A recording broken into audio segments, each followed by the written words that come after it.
Hello everyone, আসসালামু আলাইকুম। আজকে আমি এখানে একটি কোটিং এন্ড স্টিচিং করে দেখাবো। তো আমি এখানে লম্বায় মাপটা দেখিয়ে দিচ্ছি এবং বডির মাপটা দেখিয়ে দেব। তো আমি এখানে কাপড়টিকে কেটে রেখেছি, তো আমি মাপটা দেখিয়ে দিচ্ছি। এখানে 17.5 ইঞ্চি পরিমাণে কাপড় রেখেছি। আপনারা চাইলে হাফ গজ কাপড় দিয়েও এটা তৈরি করতে পারেন।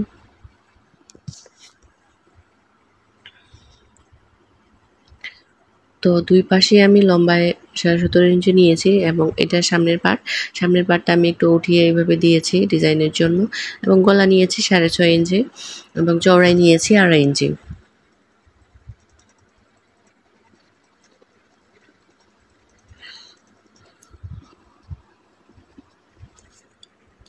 তো আমি এইভাবে শোল্ডার ডাউন দিয়ে নিব। তো এইভাবে পার্ট বাই পার্ট বসিয়ে নিব। এই পার্টে এই পাশে এটা বসাই নিব আগে, তারপরে অপর সাইডে আরও একটা পার্ট থাকবে, সেই পার্টটা বসিয়ে নিব। তো এইভাবে পার্ট বসিয়ে তারপর আমি সেলাই শুরু করব। তো এইভাবে আমি সেলাই দিয়ে নিচ্ছি। তো অবশ্যই এখানে ডাবল পার্ট দিতে হবে। তো ঠিক আছে, আমি সেলাই শুরু করলাম।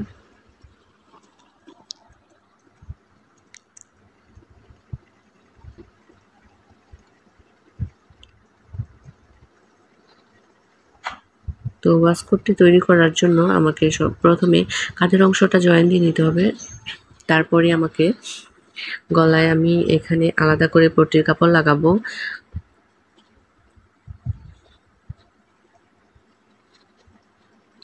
তো দেখুন আমি কিভাবে সেলাই করি, মনোযোগ সহকারে পুরো ভিডিওটি দেখবেন। আপনারা যারা নতুন তাদের জন্য ভিডিওটি অনেক হেল্পফুল হবে, তো আপনারা একটুও টানবেন না, পুরো ভিডিওটি দেখবেন। তো এরকম চওড়া করে 1.5 ইঞ্চি কাপড় আমি চওড়া করে কেটে নিয়েছি জাস্ট পাইপিং দেওয়ার জন্য।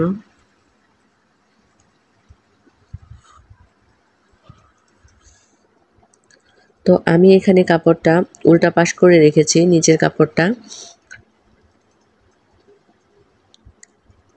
তারপর আমি 1 ফিট পরিমাণ কাপড় রেখে পুরো অংশটা এভাবে সেলাই দিয়ে আটকিয়ে নিচ্ছি। তারপরে আমি কাপড়টা সোজা করে এভাবে চাপ সেলাই দিয়ে নিচ্ছি।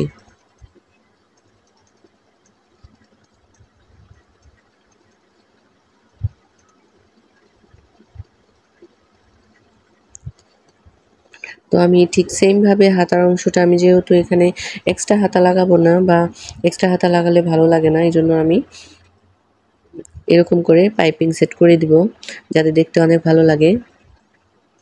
আপনারা চাইলে বাসায় তৈরি করতে পারেন নিজের জন্য বা কাস্টমারের জন্য।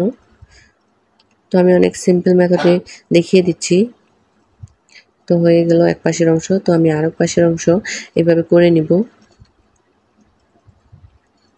তো ভিউয়ার্স দেখুন আমি কিভাবে চাপ সেলাই দিয়ে নিলাম।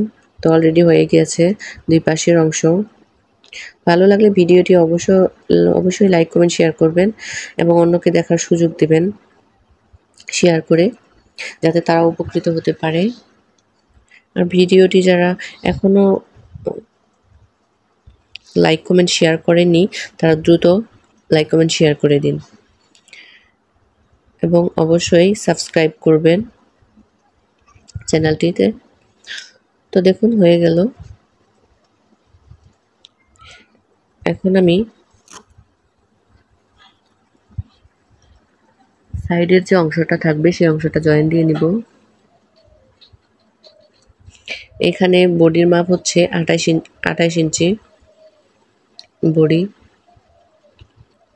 28 সাইজের বডিতে আমি এরকম হাফ গজ কাপড় দিয়েই তৈরি করেছি এই ওয়াসকোটটি। তো আমি এখানে শেপ দিলাম না, সোজা একটা সেলাই দিয়ে আটকিয়ে নিলাম।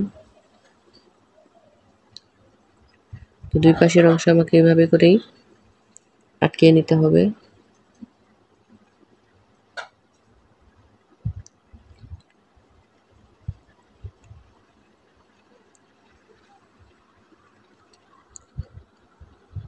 তো আমি অপর অংশটা এভাবে আটকিয়ে নিচ্ছি।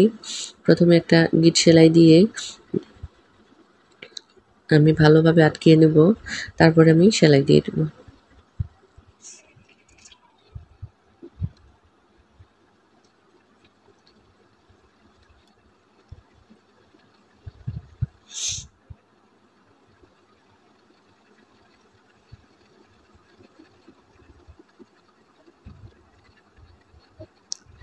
তো দেখুন আমি সাইডের অংশ সেলাই করে নিলাম।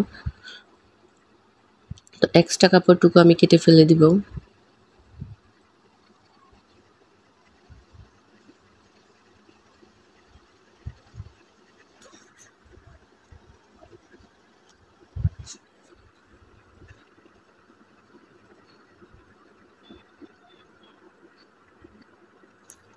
এবং নিচের অংশটা আমি এখন সেলাই দিব এভাবে, পিকো সেলাই।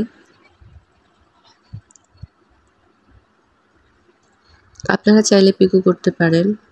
তো আমি এভাবে দুটো ভাঁজ দিয়ে তারপরে সেলাই দিয়ে দিচ্ছি।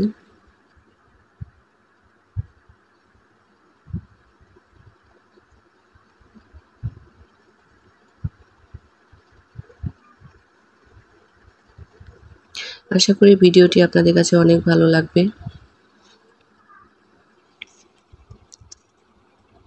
তো আপনাদের বেবির বা আপনাদের কাস্টমারের জন্য কতটুকু কাপড় লাগবে, আপনারা যারা নতুন যদি বুঝতে সমস্যা হয় অবশ্যই আমাকে কমেন্টে জানিয়ে দেবেন।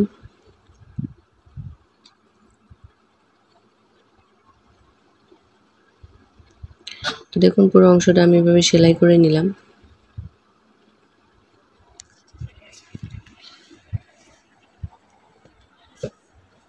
অনেক সিম্পল নিয়মে দেখানোর চেষ্টা করেছি, আশা করি আপনাদের কাছে ভালো লাগবে।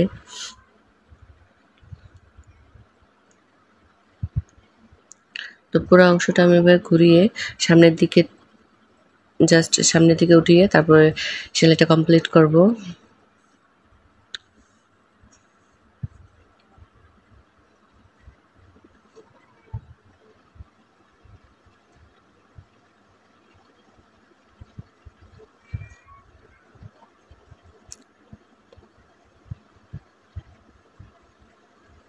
এইভাবে এক্সট্রা কাপড়টুকু কেটে নিতে হবে, তাহলে ফিনিশিং ভালো আসবে।